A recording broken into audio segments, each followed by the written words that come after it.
Hi all, welcome back. This is Param. In this episode, we will see what is the volume. Volume is the mounted part. Okay, mounted part within the container for the containers. Okay, so once a path is mounted, we can store the data and it can be stay long back.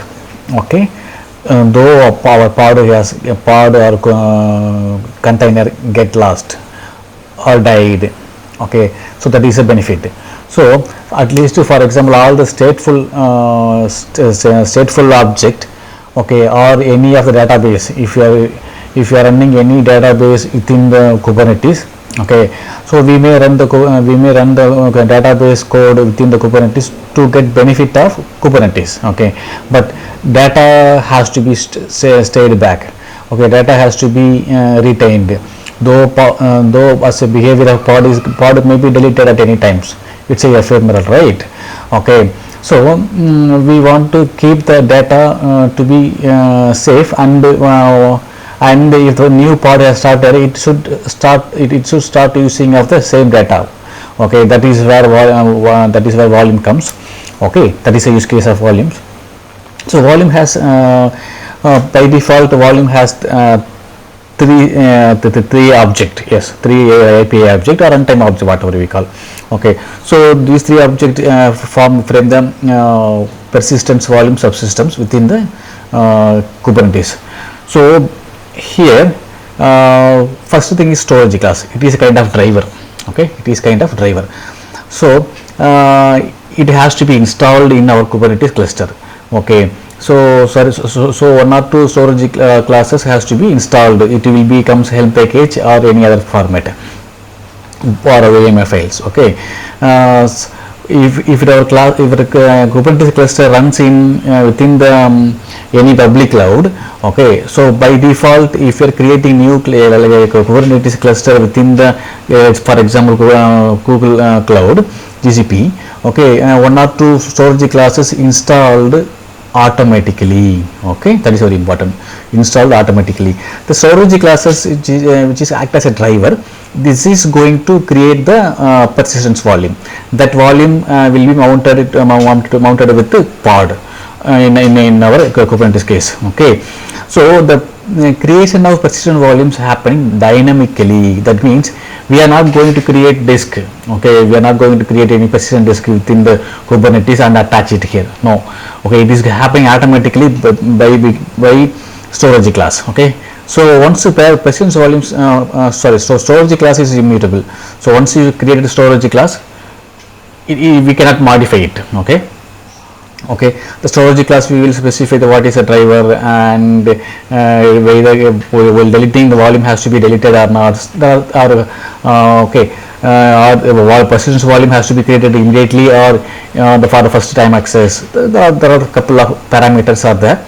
Okay, again the parameters settings going to be very one storage class with another other storage classes. Okay, that is a role of storage class. Okay, second thing is a persistence volume claim.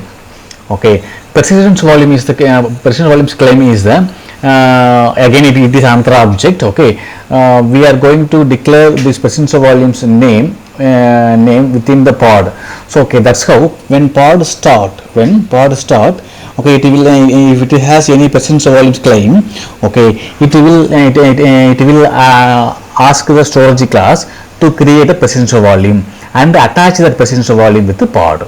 That is the role of persistence volume claim. So storage class act as a driver. Persistence volume claim is the PVC, which is this is declared or referred, I would say referred within the pod definition. Okay, so when pod is getting deployed, okay, and the persistence volume claim going to ask storage class to create the persistence volume and return it. So once it returned, the persistence volume claim attach with the pod. That is very simple. Okay, again persistence volume is again object. Okay, it's a runtime object or API object within the Kubernetes. It represents the external volume on the Kubernetes. That's it. Okay, so this is what persistence volumes grant access to the PV. Yes, correct. Okay, What are the storage can be? It can be local storage or remote storage. 99% remote storage. Okay, at least for database or Elasticsearch, okay, we will have a remote storage. But if need, or for example, for the in-memory database like Redis, okay, Memcache, okay, in that case we can use a local itself. Okay, the storage type supported by it can be file based, like kind of NFS. Okay, NFS, block storage and object storage. Okay, all these are supported.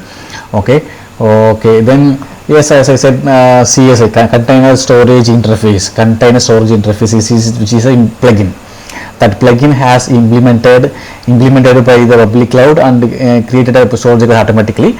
But in case if you are looking for some kind of some different type of storage class, then that storage class comes as a container storage interface plugin. Okay, then storage provider. What are the storage providers? Okay, here you can see any public cloud storage, okay, or kind of EMC and NetApp. Those are some of the storage provider. So storage provider responsibility, what is now, they have to implement this plugin. Okay, they have to implement the CSI plugin, container storage interface plugin. Okay, that's all about the volume. Thank you, thanks for watching.